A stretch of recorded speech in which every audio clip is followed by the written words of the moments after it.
Let's talk about ghetto fabulousness. We love the slang, the fashion, the hustle, but are we glorifying the pain, the poverty, the prison in the name of authenticity? From trap beats to baby hairs, from real ones to RICO cases, we're unpacking the dangerous line between representation and romanticization. Not everything from the struggle deserves a spotlight. This is deeper than aesthetics. This is about how we shape identity and legacy and what we call real. Hit that subscribe button on Truth Talks Live and buckle up. This is Truth Talks. Let's go.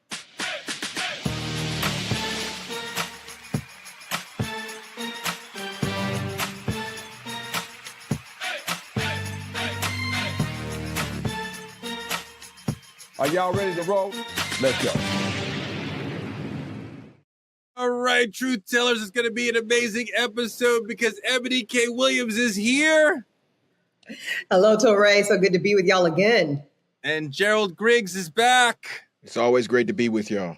And that concludes all the reasons why it's going to be a great show. Cheyenne is also here. And Torre, unfortunately, I got to do a whole nother episode with you, your whitewashed curls, and your whitewashed perspective on things. But because Truth Talks is the Black voice, we, myself, Eboni, and Gerald, are going to do a real good job of keeping it very black with your white ass. Let's go, y'all. The blackest person you know. You better figure it out. Carnival Cruise, moving on to trending truth. Carnival Cruise Line has a new set of rules for their cruising. They've instituted a ban on the fans used in the lion dance boots on the ground. Mm-hmm. The fan clacking is a big part of a lot of black dancing. If you go to any Renaissance Beyonce show, clack, you're going to hear that. So they say that clacking sound is causing injuries in crowded areas. That's kind of weird. The cruise line has also banned Bluetooth speakers. Okay. And there's a curfew of 1 a.m. for people under 17. I don't know. That doesn't sound so bad. Carnival's getting backlash, though, from a lot of people in the community, in the black community, who are saying the new rules seem to be culturally insensitive and disproportionately targeting us. Listen to what folks on Ricky Smiley's show had to say about it. A lot of cruise lines are banning rap music. Yeah. They're banning the wobble. They're banning boots on the ground. You can't even bring a fan on board now. Mm-hmm. And it's I don't know why everybody's scared to have a conversation. I mean, it's uncomfortable because it is. I don't think it's a black thing. I think it's a black culture thing. And you know, we've had this conversation before where we talk about it's certain elements within our culture. We got to be honest about that. Like if you were to go to a Delta Sky Lounge, a lot of people have been to Delta Sky Lounge. Chill. If you drop that price to $29 for Delta Sky Lounge, within a month, that's going to be a whole different experience in the Delta Sky Lounge. Yes, but a lot of people are getting tired. We have that one clip. Yeah, listen to this. They sick of y'all. And before y'all get on here talking about they racist, they hate black people. No, they hate. That's what they hate. I hate them too. Y'all don't know how to handle yourselves. Y'all get on here, get drunk, get to fighting, being disruptive, disturbing all the other passengers. Like, y'all act like y'all have no home training. Like, everywhere don't have to be a party. Some people pay for this just to simply relax. I'm with all the rules. Ban all the I'm going to say this and I'm going to get the up out of here. So I know I'm finna a lot of off with this one. I pay for my son to go to school so I won't have to deal with you garbage ass. I pay extra taxes to live in the neighborhood because I don't want to deal with you ignorant. I don't want to cut their grass. I don't want to deal with the got broke down cars in their yard. I don't want to deal with the get their trash can out the middle of the street. I pay so I can live that way. Come on. Yes. She said what I've been thinking a long time. You know how you've been thinking that, but you can't say it. No, you. This is a weird one for me, Dr. Bryant. Listen, I love my black people, but I can't outstand niggas sometimes. And that's just the truth.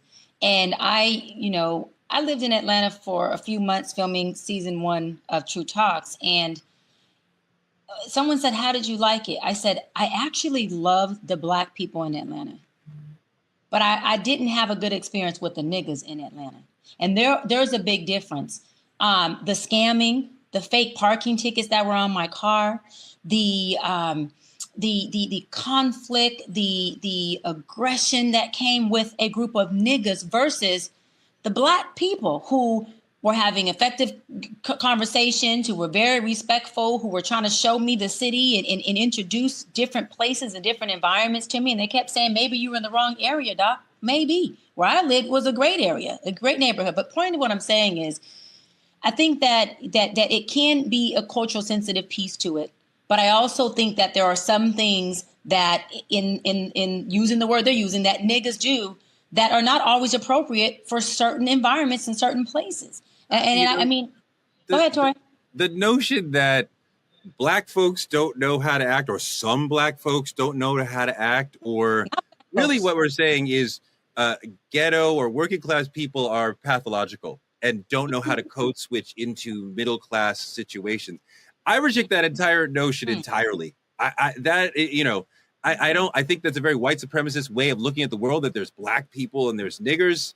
You know what I mean? Like, there's certainly some people who may, like, you know, not know where they are in certain moments. But I mean, I don't walk around the world and encounter Black people who I'm always like embarrassed by. Like, I'm proud of all of us. They are. Describe that, Torre. I like, because you said there's Black people who don't know where they are in certain moments. So what are you calling those Black people? When you say nigger, right, you are no. Wait, hold on. When I say nigga, you mean hold on. When I say nigga, not nigger. Nigga. Well, that's an entirely different thing, because niggas are cool. They are my friends. I refer to people I love as niggas, and I receive that. But that's subjective. I never said niggas were not cool. What Chris Rock is talking about when he's there's Black people and there's niggers. I didn't say niggas were not cool. I said doing nigga shit is not appropriate in certain environments. You're calling it code switching. But I don't know what nigga with an A shit is. What is that? Correct. To you, it's cool. I'm not saying that if I'm in a certain environment, or if I go to the inner city, or if I'm at a day party, or if I'm at a club where they're bottle popping, that there isn't a certain type of nigga shit that goes down that most of us can't enjoy as Black people. What I'm saying is that if I am in a conference, or I'm on a cruise ship like what we're talking about, and I have my Bluetooth there and I'm blasting it at level 30, knowing that there's other people, neighbors next to me, and I don't care if it is sounding through the entire hallway, that is some nigga shit. I'm sorry. That is something that you kind of lost the plot for me, because the word, Ebony, we generally talk about niggers, right? And that we don't like niggers. About that on here. I'm like, I reject that whole notion. Like, I don't see Black people as pathological. I don't judge people from the hood as like lesser than Black people. We're not talking about a hood, Torre. We're talking about a behavior. We're not talking about, let me tell you something. You got rich niggas. You keep trying to go into a social economical space or a hood or a demographic. You have niggas who make millions of dollars. Let me explain something to you.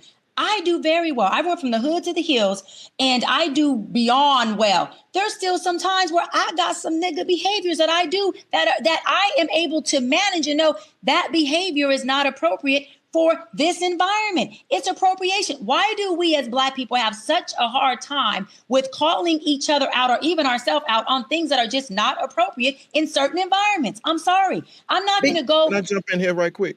Go ahead. Yeah, definitely. Because we're having this conversation like this is only centralized to Black culture. Come on. And my issue with what Carnival is doing is labeling things based on culture and not banning things that you might see in other ethnic minorities or even a majority community. And that's the issue that I'm having with this. Do I agree that there are some behaviors, regardless of class or anything like that, that do not have their place on a Carnival cruise? Yes.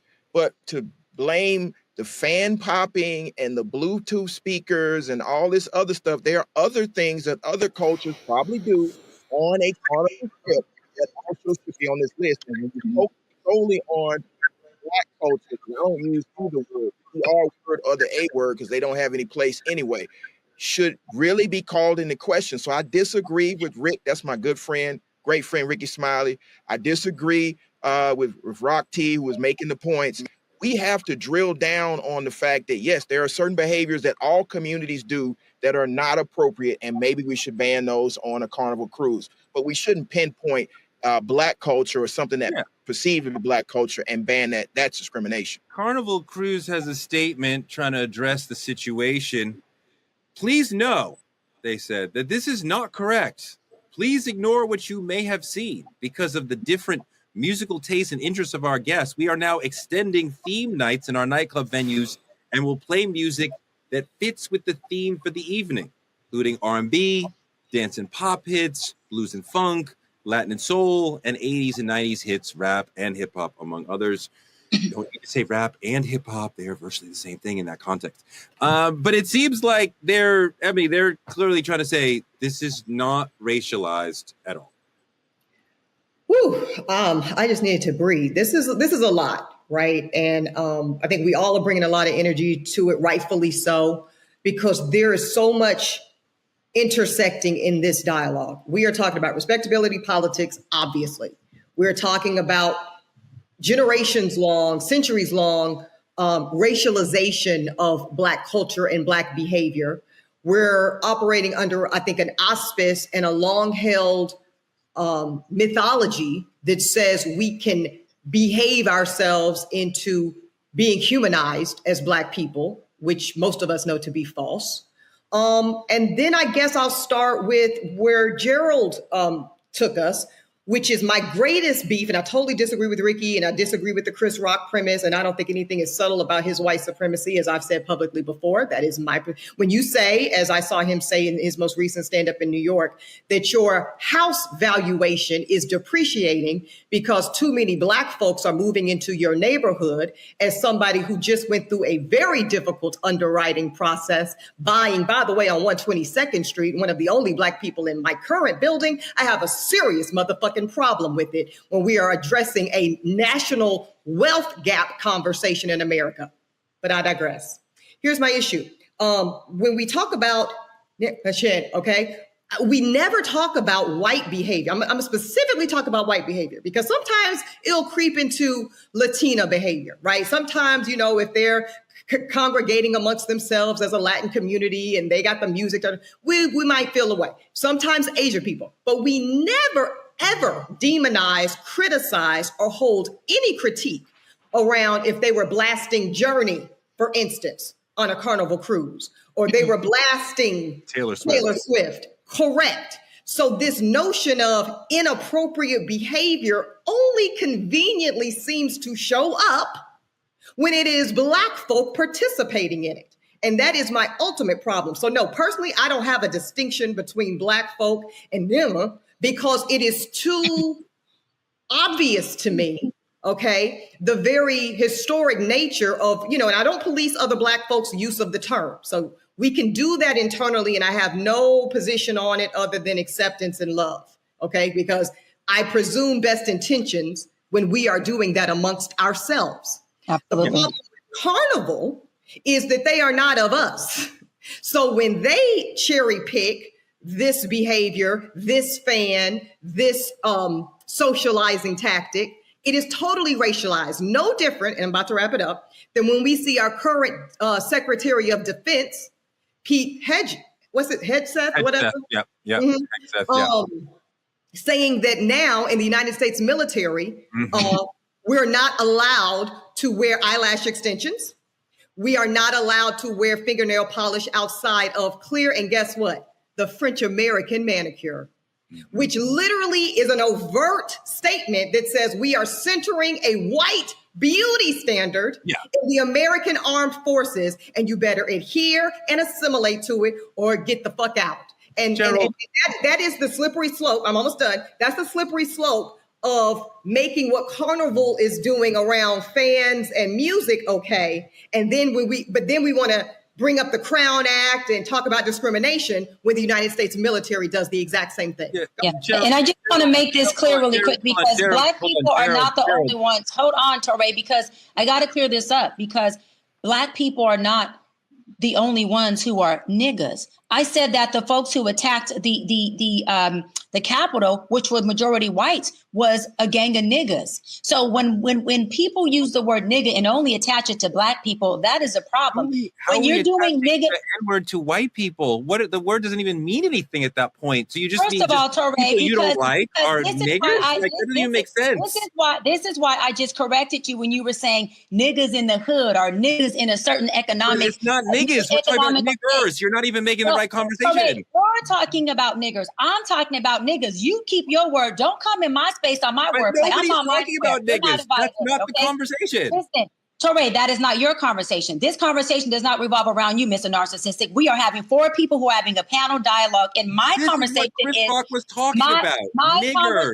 You, Chris Rock, and you may relate to each other. What I'm saying is that niggas means that you are doing something either ignorant or inappropriate. And that term can be blanketed for any race or person. In my opinion, you're not me, you're Torre. We do not have the same perception, thank God. When I say niggas do nigga shit, I'm saying a person is doing something inappropriate. A person is doing something that is not deemed for that environment, or it is causing an impairment, or it's causing a consequence. That is exactly what I'm saying. I am describing a behavior. You're describing race. If your mind doesn't articulate that, that is your problem. But niggas could be of any race. So nigga can be any race. That is the most anti-Black shit I've heard all day. Since the last time I heard Candace Owens say anything. Good. You know why that's you're good? Associating all bad behavior with niggas, no matter what race they're from. Hold on. I'm happy with you. You know what? You just proved my point.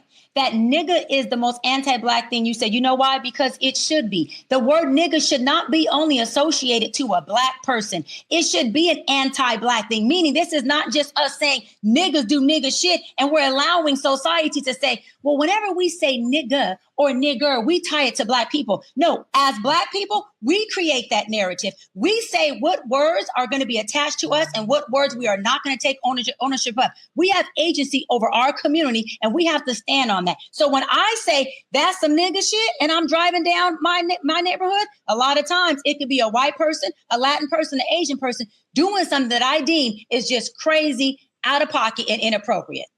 So I love Black people too much to do that. Let me jump in here right quick.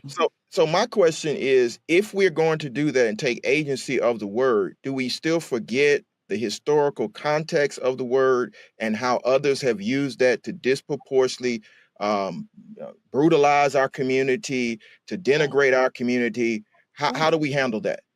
I love that, Gerald. And you just said the reason why I'm saying we should take agency over it, and I have, but other people should as well, Black folks, is because of what you just said. The fact that it was already created in such a derogatory way. And a lot of rap and hip hop and a lot of creatives have already taken agency over and actually made it a word that between two Black people, sometimes it means what's up, brother, or what's up, sister. Some people don't use it, but in our hip hop world, in our rap songs, they're not calling each other a derogatory term. When they're saying this my nigga, they're saying what? This is my boy, or this is someone who I deem to have a relationship with. So yes, that means that because we remember how deeply rooted and negative and derogatory this word was, we take agency over it and we make it be what we want it to be. We don't just clothe ourselves with a word that they have created. And now we are going to say, yes, we're puppets. We're going to just align with whatever they tell us to do. Absolutely not.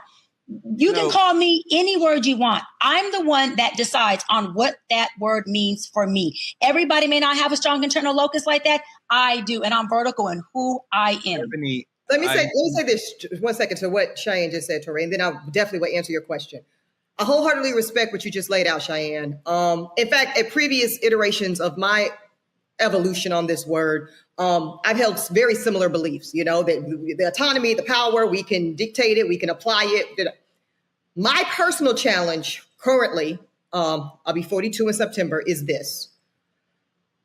I think that the word is entirely too socialized from a global lens at this station, to where the good faith attempt to assign it, reject it, exchange it, negotiate it in all of the brilliant ways in which you just laid out, I don't think they are socially available to us. I really don't. Now, Dr. Cheyenne Bryant can do and will do as you have laid out that you will continue to do. But I think that the ability for us as any individual Black person, and certainly for us as a collective Black culture, I do not believe there is enough collective power because of, to Gerald's point, the centuries-long history of the word's origin story and all of its iterations, whether it's niggas, nigger, nigga, I just think the roots literally run too deep from a global and American societal perspective for the actual ability to control the application in the way in which you describe, Cheyenne, to be there. That is just my experience. No, totally, Ebony, and I want to receive that, Teray, because I receive what you say, Ebony, but people are not going to stop using it. I know Teray just going over top. People are not going to stop using it. So since they're not going to use it, we need to make sure that since our community is not going to stop using it, because what I say, Ebony says, Teray or Gerald says, then we need to make sure that we are in front of it, that we are taking agency over it, that we are making sure we're defining it in the way that we want to use it. There's nothing we're going to say on True Talks or any platform that's going to make our community say, we're just no longer going to use the word nigga. That's not realistic. So because of that, we have to be able to join our people, meet them where they are, have them meet us where we are, and say, let's create this word so that it is going to be used in a way where we have agency over it. So there's two different words, and we're trying to conflate. Please don't backpedal in this on that conversation. And nigga with an A and nigga with an R are different words. They mean different things. They're applied in different situations. I have experienced, as you alluded to, so much love, especially coming from Black men, older than me, using the word nigga. I have experienced so much anti-Black hatred within the community around the word nigger. And I reject the whole notion that there are some Black people we should be embarrassed or afraid of or are ruining it for the rest of us. There's no Black person who could set us back. The entire notion is ridiculous. Nothing of my conception of Black people is changed by anything that people who you might say are niggers would do. I still love Black people no matter what any individual Black person does. Nobody can take us back. Nobody can embarrass me. So, there's the whole notion of niggers as Black people who embarrass us is completely bizarre to me. And it's incredibly anti-Black. And I just can never participate in the notion of there being Black people and niggers. It's so reductive and white supremacist. But you say nigga all day long. You say nigga on True Talks. You say nigga this, nigga that. But you don't want to play in. You don't want to play in the white supremacy or the white. But systemically, you use the word more freely than anybody on this show. Nigga, you Dimitri. You know how many times you call Dimitri? What's up, nigga? Or nigga, please. You're the main one who uses it. Is there an internal? Do you have an internal struggle or internal struggle between your white supremacists that you are unaware of and the Blackness that you're trying to portray on here? Because you the main nigga that use the word nigga all day long. You the main one. I just don't understand how you have 6 degrees and they're two different words. You the main one. Nigga, you the main nigga, nigga. You the main nigga, nigga. Now what? You the main nigga, nigga. You have a lot of divisive words. Because you have a divisive internal compass that 1 minute you're talking as though I'm this Black scholar. You do understand that they're two different words, right? They're two separate words. We use them differently. You don't understand that. I have been talking about nigga with an A this whole time. You keep going back to your own internal compass of conflating the two things. You keep going there. Bizarre, Gerald. Okay, I'm talking to somebody who cannot intellectually comprehend what I'm saying. We're moving on because the main nigga Teray is doing nigga shit and not taking accountability. Move on, nigga. Move on. I love doing nigga shit. I do that all day long. Gerald. That's my main pocket. That's where I want to be. Gerald, the main one. Does not understand the main nigga who uses nigga got a problem with niggas. And I said niggas just do nigga shit. Move on, Teray. I just want to know, is this... Why do I feel like I'm in a... I'm about to pour myself a fucking drink. Why do I feel like I'm in a rap battle with Biggie and Pop? And y'all hitting each other up. This is wild. I got to pour a drink, Gerald. Ebony, I need a drink. You got your Remy Martin over there? Okay. Remy Martin, but this tea. I could have got this Kettle One, right? I could have got this great, but I didn't think it was going to suit the moment. Oh, you could have got some Hennessy.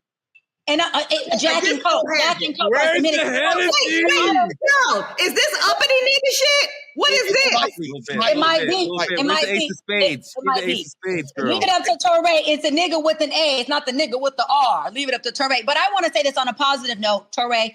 This is the type of stuff, what we just did right here, that Black people, whether we calling them niggas as homies in a family, nurturing word, or Black people, that we do. Only Black people can do what we just did. We just came on here and said nigga shit, Remy Martin, and we got presidents of NAACP on here. We got attorneys. We got the biggest, the best journalists, Touré, on here. And we're sitting here. We just showed several different representations of being Black. That is what I love most about us. We showed the nigga shit Black, the articulate Black, explaining the breakdown between the nigga and the nigger and all that. And we all did it here as collective Black people at the end of the day. But Touré, it doesn't negate the fact that you the main nigga that comes on here and does nigga shit. And I'm hold you to it, period. We can move on.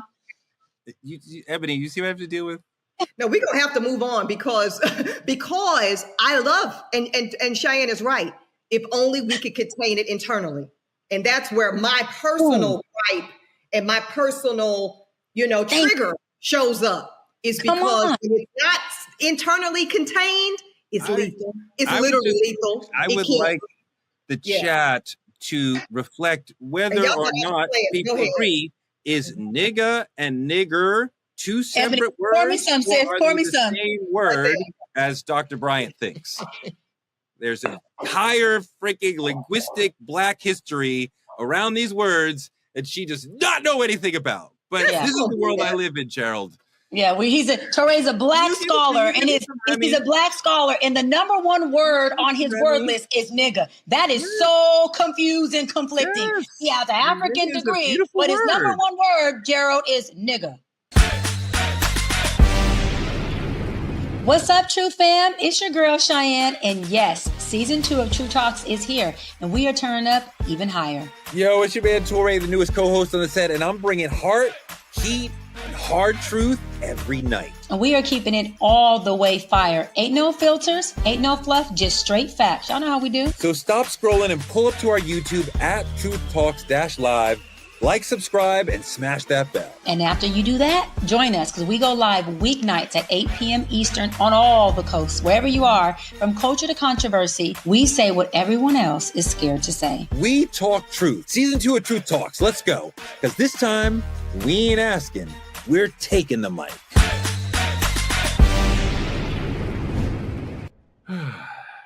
Go on to politicking.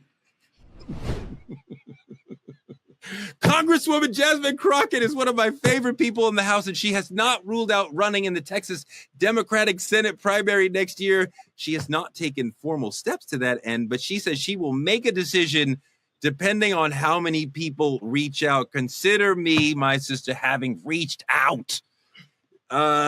She is the preferred candidate among Texas Democratic voters to run for the Senate in 2026. Recent polling has her beating the hypothetical primary field with 35% of the voters.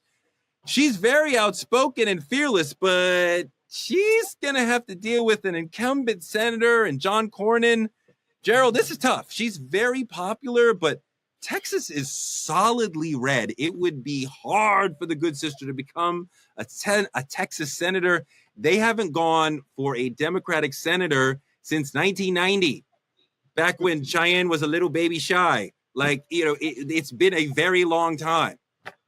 Yeah, so I love her thought process here, but I just don't think it's time. Now, of course, it would be historic, and I think if there's any person that could do it, it would be our dear sister Jasmine Crockett. But given the politics in Texas right now with the gerrymandering and the voter suppression, I don't see a pathway for her right now. I would love for her to serve a few more terms in the House. She's become a leading voice in the House, speaking truth to power, both apologetically and unapologetically. And so I think she'd be a great candidate. But clearly now, I think her voice is needed in the House until they deal with the voter suppression and the gerrymandering and the attempts to subvert Black voting power and Latino voting power. So I think she should stay in the House for a little while. Gerald, in a state like Texas, in a Senate race, there's no gerrymandering, right? We both know that. But even if we do things straight up in Texas, it's very hard for a Democrat to win statewide office, right? It's been a very long time. There's just so many red voters there, Republican voters. Can I push back on that? And I know you directed it at Gerald, but here's the thing about that thinking. People say that about Louisiana, and they just had a 2-term Democrat governor. So I think that it's time that we dismiss this notion that any state, and I'm not saying you're saying this, Torre, right? But I just think this is just a moment of reflection, right? That we should have, that we no longer look at any state, not Georgia, who went blue for Biden, that many people said was the impossible, not Louisiana, who had Governor John Edwards for 2 terms. There's just no such thing as a state that is too red to turn. I don't believe in that anymore. Well, okay, that's fine. You mean You mean that's an accurate point? Let me help you out. That is a fact-based, accurate assessment of the American political landscape. Great job, sis. No problem. No. Unicorns are real. But it's cool. I love you. I still love you. But hold on, Gerald. Drunk her Remy Martin. Please don't mess with a sister on Remy Martin. Let that sister. Because I might have to go on some nigga shit. No, I'm just playing. I'm just playing. Oh, man. Wow! But Let me in this system. Wow. But to follow up on what Eboni is saying, and I agree with her, my only concern is, being in Georgia, being in the South, and of course, Texas is a part of the South, they pull some tricks in all these elections. And I don't want to see a sister as powerful as Representative Crockett have to endure that until we have fixed the issues of voter suppression. So she has a clear takeoff. Gerald, we both know that voter suppression has not yet actually changed any election, that Republicans have tried to use that to implement voter laws that are problematic for us, that keep us from voting, but they have never actually shown an election where voter suppression made a difference. But where I want to get you to comment on, did you not see the election in Georgia in 24? No, come on. I want to get you to talk about this. I want to get you to talk about 2020. We flipped the state. 2024, it went back purple. So I mean, I'm gonna push back on that. Have you proven that in court with Giuliani and Trump? Have we proven that? We will. It's on the docket. You will. But you have not yet. So we still haven't proven that there was an example of voter suppression making a difference. And I think the good sister has a problem that goes beyond any potential conspiracy theory. She's in a red state. But here's the thing I wanted to get you to talk about, Gerald. She's made a lot of her name by attacking Democratic leaders. And she calls out Leader Jeffries. She calls out senators. And she's been one of these people who's saying the Democratic Party is not doing it right. We are not in a wartime mode. We are too pacifist, and we need to have new leaders and be more aggressive. So do you think that some of Jasmine's Democratic colleagues might say, I don't want to support her because she's been attacking me and the leadership? I think so, but I don't think she cares about that. I think she's a new voice that's powerful and strong, and she recognizes that many people in the political system view the Democrats as weak, and so they need to be strong. And if somebody calls them out for being weak and their response is to be even weaker, that's on them, not her. And so what I'm just simply saying is, I don't want her to waste her political capital in a state where they're going to do some nefarious tactics to keep her from being a senator, where she can continue to lay the groundwork to make it a lot easier for not only to elect her a senator, but to elect more minority representation in the state of Texas. Because again, even though the state of Texas is ruby red, it's a majority minority state. Eboni, let me couch why I disagree with what Gerald said to you and get your response. Jasmine Crockett has made herself a big Democrat by being critical of other Democrats. That has brought her a lot of attention and a lot of money. She's one of the most famous people in Congress. That means she can go to other districts and campaign for people in their district and help them. So when you have the power to help other people in their elections, they don't care that you dissed Hakeem Jeffries or whoever. I can help. So she's one of the few people, one of the few Dems in Congress who's in power to help other people because of the brand that she's created. Well, I want to also, yes, and in addition to just internal party critique, she's also been one of the most outspoken and effective voices critiquing Trump and and doing more of, as Gerald said, what even Barack Obama came out last week and said the Dems need to do. Stop acting puss and step the fuck up. So I think that both of those messaging tentacles have been very effective for Jasmine Crockett. I guess this is what I would say about her running for Senate. I don't disagree that it might appear premature and maybe she wouldn't win, but I think that people can run for reasons other than necessarily winning, right? And we all agree, for raising profile, raising fun, I think she's young enough and I think she has enough political capital that I think there is such a thing as kind of staying stagnant for too long. Hold on to your curls on this one, Torre, because I'm about to name a Republican. Okay. I think somebody like Chris Christie is a perfect example of a politician who missed his moment. Here's what I mean by that. Okay. You know what I'm saying? Okay. Yeah, you were so scared to kind of take it up. But when you were, when he was big in his own party around the town halls and the this and that. No, but you were pussy. You were scared of McCain. You were scared of Romney. And you let the party sit your ass down, and now you can't get nothing nowhere. So I do just want to cite the cautionary tale of not spending your political capital at an opportune time. I want to wrap this segment, but I want to say one more thing. I interviewed the good sister in Brooklyn a couple months ago, and as a person who thinks a lot about Black linguistics, when she said to Marjorie Taylor Greene, "You're a bleached, blonde, bad-built, butch body," period, I was like, no, that don't sound right. Like, it's like, I can hear there's another word that you meant to say. And I'm like, she meant to say, to punctuate that with bitch. That's how we do it when we get an invective going like that. And when I asked her, I'm like, I know that you would not say the B word on the floor, but was that in your mind? She said, yes, of course. That was actually the full phrase in her mind, which I'm like, yes, that would make perfect sense to me. All right. But you have to remember that we finished the phrase for her, specifically the folks here in Georgia. Thank you, Gerald. Wow. Hey, everybody. Judge Lauren Lake here. Listen, I need you to head on over to YouTube weeknights at 8 p.m. Eastern Time. Why?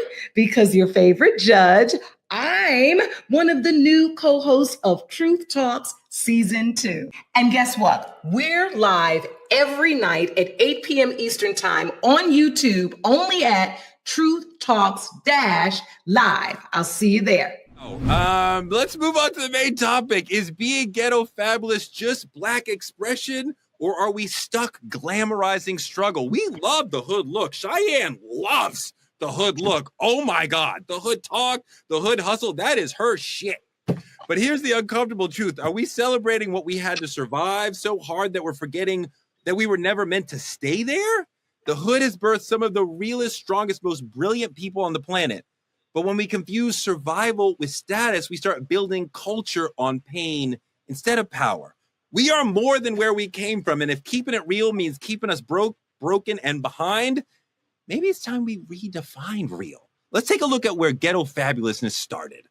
My name is Misa Hilton. I'm a fashion stylist, designer, image consultant, life coach, and entrepreneur. And I want to give a shout out to all the beautiful women for Women's History Month. I discovered my passion for fashion and styling very early. As a young girl, I was a girly girl. I was into clothes and eclectic looks. I would daydream about fashion. As you know, back in the days, there were no music videos. Rap came on Friday and Saturday, and that was it, Mr. Magic, right? And I would visualize looks and clothing that I would wear, at the parties, not the club at the time, at parties, dancing to, these songs. And I would also think about what I would want the artist to wear. Isn't that weird? That was before music video time. So music was a big inspiration for me. Love to see Misa Hilton. Yes, she's got Puffy's first child, but this is a very important and influential stylist within the culture. She was part of that whole collective around when it was Uptown Records, Puffy, Andre Harrell. Andre Harrell, the late leader of Uptown Records, was a huge proponent and visualizer of what ghetto fabulous meant. And he talked about it as we are celebrating having survived the ghetto. We don't forget and we cherish the beauty and the style, but we're also moving forward and celebrating in an upscale way. And I mean, Mary J. Blige was part of that. Jodeci was part of that. Puff was part of Groovy Lou, Misa Hilton, Andre Harrell for sure. So when we start using a fashion statement in the ghetto that has turned into a lifestyle, why do we start to emulate instead of elevating the ghetto? Like, Gerald, do you think that we are too clinging to ghetto norms, or are we trying to move forward with this thing? I think it's a little bit of both. You know, as somebody that grew up in Atlanta during the Outkast generation, when we saw the rise of hip hop in the South, and shout out to LaFace Records and all of those, you know, you think back to those times. So we still wear the A hats and all the other things. But I think we are progressing in a way where we're becoming moguls who are influenced in the style. I just think we need to be a little bit more intentional in letting the next generation know, yes, we came from that. And now we're moving forward and we are owning a new reality. So I think we can't get caught up in the past as much. Now, don't get me wrong. I wear my A hat. I like having a Cadillac with big rims. You know, I had one. But now I've graduated up to, you know, something other than, you know, the dunk. I didn't have a dunk. But, you know, we graduate away from that. And so I just think we need to let the next your next generation understand that sometimes you mature out of some of this stuff, but you never forget where you came from. Doc, what do you think about ghetto fabulousness? And is it a celebration of hood aesthetics or a distraction from some of the systemic traps that marginalize us? I think it could be both. I think that the hood is a culture that should be celebrated, that people can be proud of coming from and being in with a plan of transitioning out or whatever that looks like for them. I always say, y'all hear me say all the time, I went from the hood to the hills. I don't live in the inner city anymore. I do a lot of work in the inner city through NAACP as president and Dr. Bryant Foundation.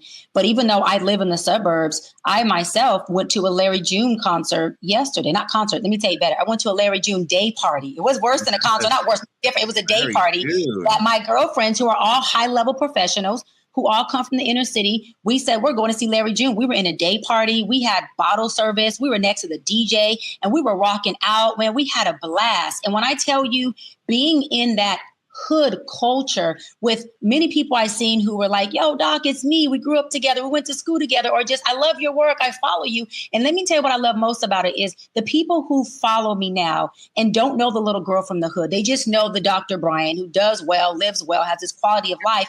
They had this perspective of me that was like, wow, she's down to earth. She's a real one. She gets it. She's not too far where we can't touch her. And when they seen me sitting on top of that couch and I'm rocking and rolling, doing my thing in the day party with Larry June on there, and I knew some of the words and I got my camera out and I'm doing. Look at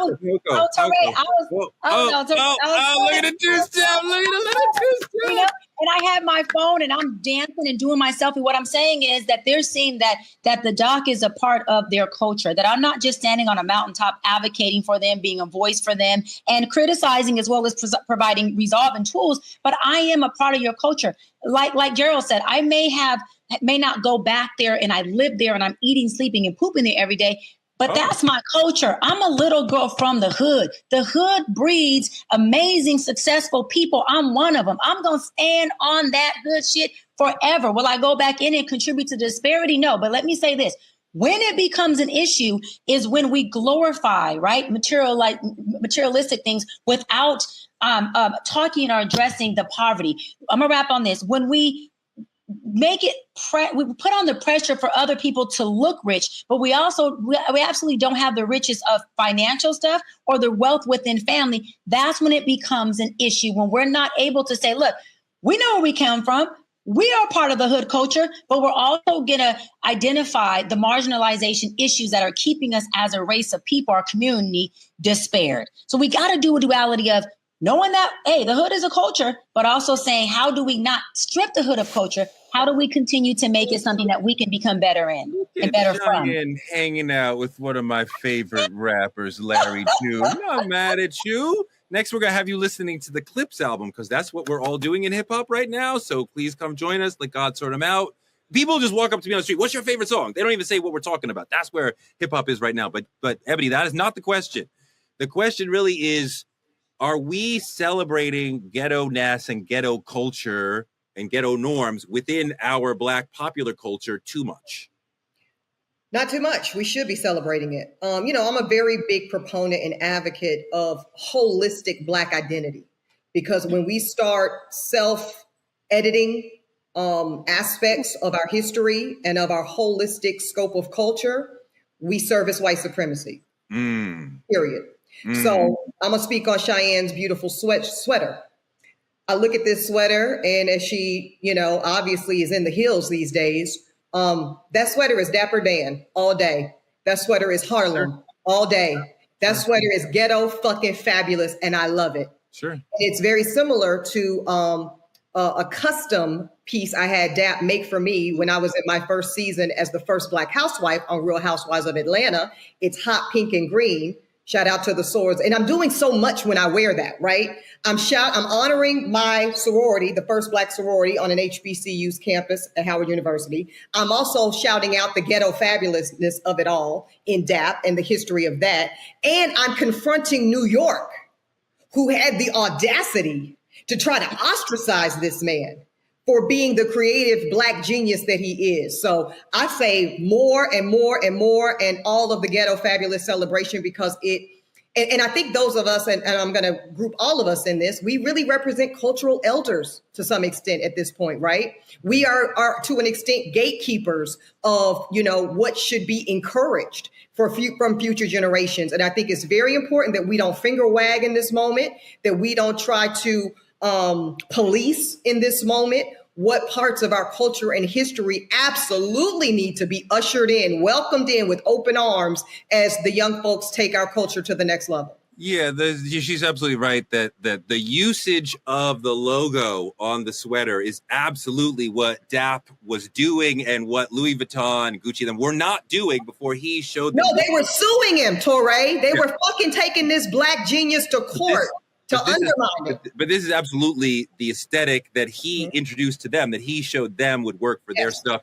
Gerald, have we been hoodwinked into thinking hood rich is enough? That's real money. Like, it seems like the younger generation sometimes wants to embrace hood culture rather than aspire to something higher, like, say, a Will Smith mansion in Beverly Hills sort of existence. Well, I think we don't do enough to educate the next generation on what Ghetto Fabulous can lead to. And the first thing that comes to mind when I think Ghetto Fabulous, from being able to move from the hood to the suites, is Master P. And so when we having that real conversation, you can remain true to where you come from, but you can elevate the culture to ownership. So we got to make sure we are instilling in them, this is an entrepreneurial spirit that gets it from the mud, but you can't always stay in the mud. You got to elevate the mud till it becomes dirt and red clay. Shout out to the South. But, we just got to make sure people understand we came from this. We appreciate the ingenuity and the intelligence to get out of this, but also to keep who you really are. So I think that's where, as she said, we are now the elders. So I'm Unc now. So Unc is having this conversation about what it means to truly be. And that's why I keep bringing it back to Atlanta, because we're talking a lot about LA. We're talking a lot about New York, but the South has something to say. Okay. And so we got to make sure that we Andre. All right, this Andre. conversation. Okay. I appreciate that. Was important, though. You remind me, but when we go back to the 90s, when Ghetto Fabulousness and Uptown Records started, it was a reaction to a naked celebration of ghetto-ness that was happening in other parts of hip-hop. Of gangsterness. Yes, for sure. And Andre and them were like, we're going to give you fabulousness with our ghetto. So we remember and love and cherish our ghetto-ness, but we're here with champagne. We're here like Puff and Andre were like, dress up. Like, let's not wear football jerseys. Let's look nice and put on ties. And so the whole thing was like this elevation of the look and more sophistication in a classic white sense of it. So they were trying to add fabulousness and upscaleness.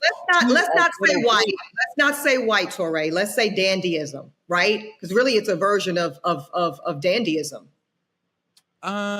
I think that they were trying to fit into white society. I think they were trying to say, presumptive. I want to be at the Hamptons. Why? Because Martha Stewart and Steven Spielberg are there. I want to be at Mr. Chow. Why? Because the white executives are there. Conversation with them. They might have wanted to be in Sag Harbor, where there's a history of Black success and elite. I don't know. To just say it was all about aspiring to whiteness feels wrong. But go ahead. I understand that. I mean, knowing those folks and seeing that time, I think it was. I don't think the move to the Hamptons related to the Inkwell. It related to white people out there, we want our space out there. So we're going to get a mansion and like have our space out there. Other cultures have appropriated and embraced the hood culture and enjoyed ghetto fabulousness as a fad.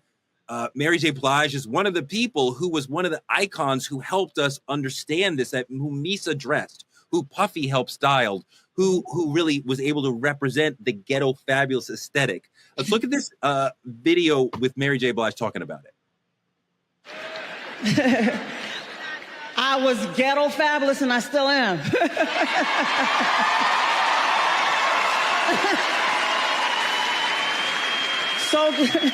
So ghetto, so fabulous.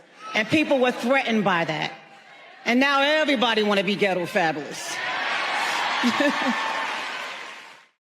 Yeah, I mean, I see like Mary retains the hood inside of her, but she's here in a, $10,000 Versace dress or whatever. And like, she's trying to move to the next level in all these other ways, but she don't forget, right, Gerald? She don't leave it behind. Like that's part of her. It's part of like, we respect and love the hood, but we're also moving forward.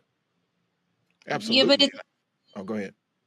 Go ahead, Gerald. I think that was to you. I was just going to say, like, Nipsey Hussle back to LA said, the hood culture is in you. It's not on you. And so it's not something that you walk in a room and say, I'm going to put this Louis Vuitton sweater on and then I can just encompass the hood culture. No, another woman could put this on who has no type of hood affiliation, and it doesn't make her the hood or cultured woman. I can put on a completely three-piece suit, and the little girl, Cheyenne from the hood, is in me. And she comes in every room that I step in, and I don't leave her hanging on purpose because she represents every little girl who's still in the hood, every adolescent or woman who's still in the hood who's saying, you know what?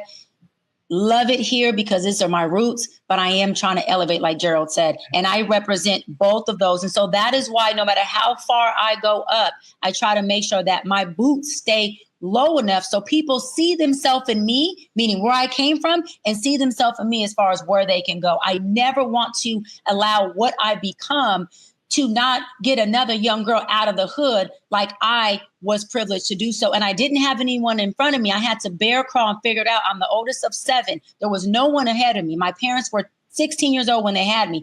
I want to make sure another little girl, little boy has an easier way out because of looking at a Dr. Bryant. Eboni, and so that's important for me. Eboni, there is an important value in breaking the cycle of hood culture, right? And trying to move us forward a little bit.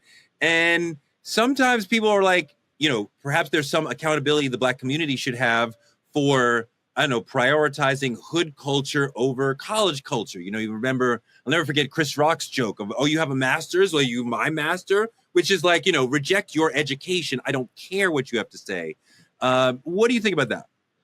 Isn't this the same episode where I poignantly named the white supremacy that so obviously comes out of Chris Rock's mouth? I think so. Anyway, I guess I think that there is not really a distinction between hood culture and college culture, because as Cheyenne just said, as somebody who was on the street corner selling books of food stamps for cash, free lunch kid, whatever. I don't know that people would necessarily look at me and be like, oh, Eboni K. Williams is a hood kid. But I mean, by standard definitions, I am, now that might be shocking to some.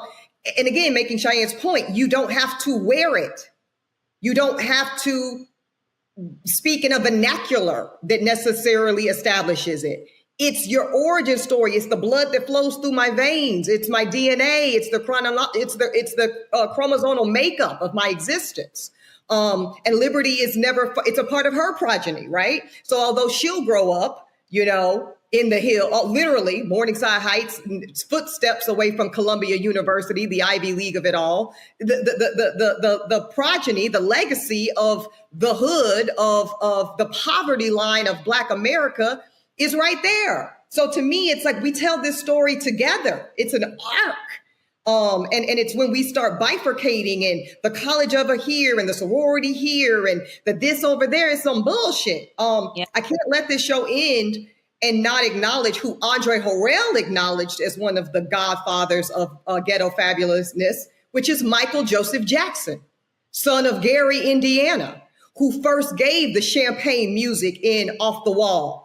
In rock. Yes, sir. Yes, this is what Andre said. I'm not making this up. Andre said Michael showed us how to put on the white suit and move on, but still put on the Crip bandana and still always tether it back to, you know, the authenticity of the history of the Black American experience. So I think it just all goes together. Yeah, and I want to say, you know, I think it was Sway. I was on Sway in the morning, and he said, Doc, every time someone asks you about being a product of your street father or a product of the hood, you speak about it with so much pride. Hold on. My story of being a little girl from the inner city is not a story of victimhood. You damn right I'm proud to be. It was an absolutely privilege to grow up in the hood, to grow up in the city, to grow up on the block, to grow up as a product of a father who was a street guy, who had street money. That experience isn't an experience that people get. It's an experience that they watch on BMF, that they watch on other shows on the Shy, that they read in the book. People are not privileged to get that adversity. They're not privileged to get that experience and be well-rounded and walk in rooms and say, that is exactly why I'm vertical and who I am. Because the shit y'all talking about, the things you saying about me, your feelings towards me, if you think that is going to touch what I've experienced growing up, y'all couldn't break me if you had a whole damn bulldozer from growing up in the inner city. Like the Bible says, it was good for me that I was afflicted, because those afflictions have allowed me to stand in rooms and be vertical and not waver and not shift and be on my square, 10 toes down, and know exactly who the hell I am. But when you got people who don't grow up in that type of adversity, they are searching for the identity. They are figuring out, can I hang in this? Am I flexible enough? Do I have backbone? That ain't a question that you got to ask me. That's not a question you're going to have to ask my babies. And that ain't a question that I see my father, my mother, or my grandparents have to ask themselves, because we grew up in wealth called family, and we were damn sure in the hood. And I would never want to erase my history of growing up in the hood. It is the reason why I can even, I'm gonna wrap on this. The reason why I can so much enjoy and be so grateful the wealth and being in the hills and my mansion and my multi-million dollar success is because the hood is why I can so much be grateful for this and not take advantage of it and use it as a weapon towards people, but understand how much of it is as a tool. Because there's people in the hood right now who we cannot make feel bad about still being there, who want out, who are just trying to figure out, what does that look like? What is the pathway? Who do I call? What's the resource? And for those people, I want you to understand because I'm a manifestor with you, when you do make it to wherever you want to make it, listen, because of your adversity, because of your hood, you are going to be able to be in gratitude much more than anyone who's always had it their entire life. Gerald, Black culture sells. This is part of what we're talking about with Ghetto Fabulous, and it's a way of articulating a vision, an aesthetic, and then selling that to the people. We're often appropriated all the time. How do we turn the cultural pride that we're talking about that manifests as Ghetto Fabulousness into real, actual power rather than having it flipped into Black exploitation? We need to make sure that we own the brands that are exploiting this particular area of our culture. We need to make sure we monetize through ownership.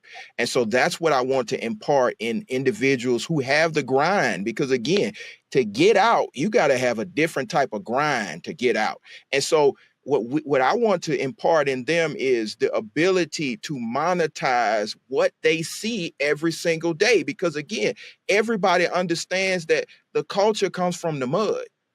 And so once you understand, okay, this is how I can monetize this, I need to make sure it flows back into that community so we can now uplift the entire community. So we're not just talking about 1 or 2 or 3 people made it out. We've uplifted the whole community. And now we don't have to worry about the next generation glorifying that particular lifestyle. We've uplifted the entire community. Ghetto Fabulous. This is an amazing aesthetic within Black culture that I was privileged to watch from its infancy. I think it's about celebrating the ghetto and saying, let's move forward. And we look at people like Mary J. Blige, Jodeci, even early Bad Boy stuff. They are celebrating the rise up from a poor beginning to become people who everybody is looking up to, who are classy, who are fabulous, who are doing it big. Just like Dr. B sometimes. That's all we have for tonight. Thank you for all the super chats you got coming in. Like, comment, and subscribe on our YouTube channel at Truth Talks Live. Don't forget to support Black media at Cash App Truth Talks Live, or use any of the links on your screen to help support our show so we can continue to argue with Dr. B again. Get your Truth Talks membership today. Click here on the screen and choose from 3 different exciting tiers. Small businesses and influencers can partner with us by visiting truthtalkslive.com. Black media is under attack, y'all. This show is being shadow banned. So help us out. Support us by telling a friend to tell a friend to check out Truth Talks every night, 8 p.m. EST, 8 p.m. PST. We'll be back every night to argue weeknights